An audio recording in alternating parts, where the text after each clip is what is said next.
Hi everybody, this is the Baseball Hut, the amazing, spectacular, terrific, the great one, the People's Champion. Your host, the Hut, and welcome back to the Baseball Hut too. Hope you like this video and hit that subscribe button. We're going to do a follow-up on the video I did on Buck Showalter, being a candidate to be manager of the Cincinnati Reds. I had a lot of fun with it. Some people took it the wrong way. This is all about fun. I'm going to say this again. I am not in the media. I am not a reporter. I'm a YouTuber. There's a big difference. I'm here to entertain. I'm here to get people to talk and be outside the box. I don't care about being a reporter. Reporters are scum. That's what they are. They're real scum. And don't doubt me. But I thought it was fun to talk about it. But we're going to talk about a couple of candidates here. Quite a few candidates. This is from Cincinnati.com. Potential candidates to be the Cincinnati Reds' next manager. As the Reds fired manager David Bell on Sunday night, they made the first move of a pivotal offseason. Hiring a new manager will be the first step in a busy winter that will shape how successful the team's young core will become. Quote, David provided the kind of steadiness that we needed in our clubhouse over the last few seasons. President of Baseball Operations Nick Kroll said in a statement, we felt that change was needed to move the Major League team forward. We have not achieved the success we expected, and we need to begin focusing on 2025. They should have been much better this year. Let's go through some of the names. First up, Scott Service, former Mariners manager, who was recently fired. Over the last few years, the Reds and Mariners have crossed paths several times. They've made multiple trades. Strong recommendations from Seattle helped outfield coach Colin Cowgill and assistant pitching coach Alon Leichman land on the Reds pitching staff. Two organizations' philosophies had a lot in common, and Service is a proven manager who had a successful run in Seattle. He's known for having good relationships with his players. He has experience in player development as a farm director.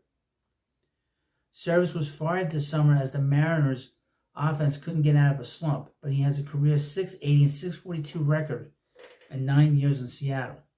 He's a quality manager. Okay, they just didn't fire this year.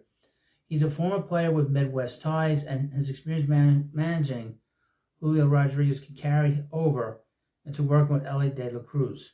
Next up, Skip Schumacher, who's going to have a lot of teams in on him. I would expect that the Cardinals will be in on him, certainly, and possibly the White Sox. The former Red will be in extremely high demand around MLB and the managerial free agent market this winter. The tanking Marlins have had a terrible season, but he was the 2023 manager of the year. I would mention about the Marlins, in all fairness, they had major injuries to their pitching staff. Schumacher has a desirable combination of experience, communication ability, old school feel, and reliability to players. His ties to the Reds are also a plus. Schumacher loves his time with the team, and has several connections to Cincinnati. Schumacher is in the final year of his contract with the Marlins, and he'll have a lot of potential opportunities during the offseason. David Ross, another guy in the Midwest, former Cubs manager and Reds catcher. The Cubs moved on from Ross last winter and was replaced and stabbed in the back by former Milwaukee Brewers manager Craig Counsell. Is viewed as one of the best managers in MLB. The Cubs were better with Ross in 23 than they were with Counsell in 2024. Isn't that true? What is that line? What goes around comes around. Karma is a bitch. Ross, another former Red, has a playoff appearance under his belt. More former managers. Phil Nevin. I don't see that happening. Don Mattingly. I don't see Donnie Baseball there. Brad Ausmus. You want to go around Brad Ausmus with his manager? I don't think so. Potential first-time managers. Nationals bench coach Miguel Cairo. Cairo played for the Reds between 2010 and 2012. Checks a lot of boxes. He has experience working in player development. He's a former player who was a clubhouse leader in Cincinnati. He has spent time in a leadership role on a coaching staff, and even has filled in as manager. In 2022, he posted a winning record as the acting manager of the White Sox, team that was struggling before he took over. Not really. They finished 81-81 that year, and they won 93 games the year before that, before it completely collapsed. They should have kept Cairo instead of hiring Griffel, and then they fired him anyway. Following Cairo's retirement, He initially joined the Reds organization as a special assistant to the general manager, Will Venable, who's been named by a lot of teams. There was talk that the Mets were going to bring him in. Rangers associate manager. He's used one of the big young names in big league coaching and won a World Series ring last year. The 9-year veteran quickly got into coaching after he retired and has taken leadership roles under stand-down managers like Joe Mann, Alex Cora, and Bruce Bochy. I don't know if the Rangers let him go. That isn't, because Bochy is getting up there in age. Who knows how much longer he's going to be managing. More potential first-time managers. Dodgers first base coach Clayton McCullough. He's been mentioned a few times with certain teams, the Mets included.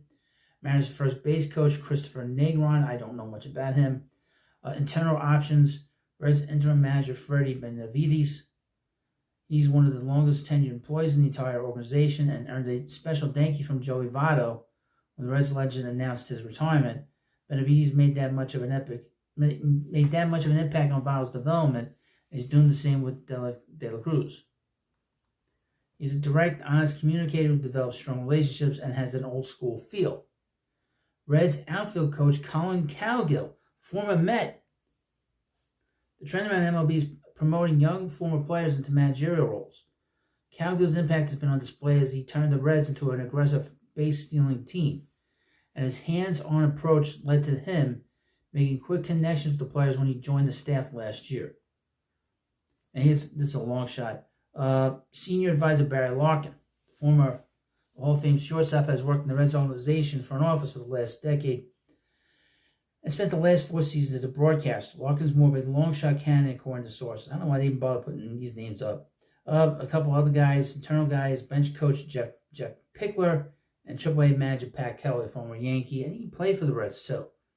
So another guy with Cincinnati connections, but I'll throw a name out there. I don't know if he's still coaching. He's Roberto Kelly.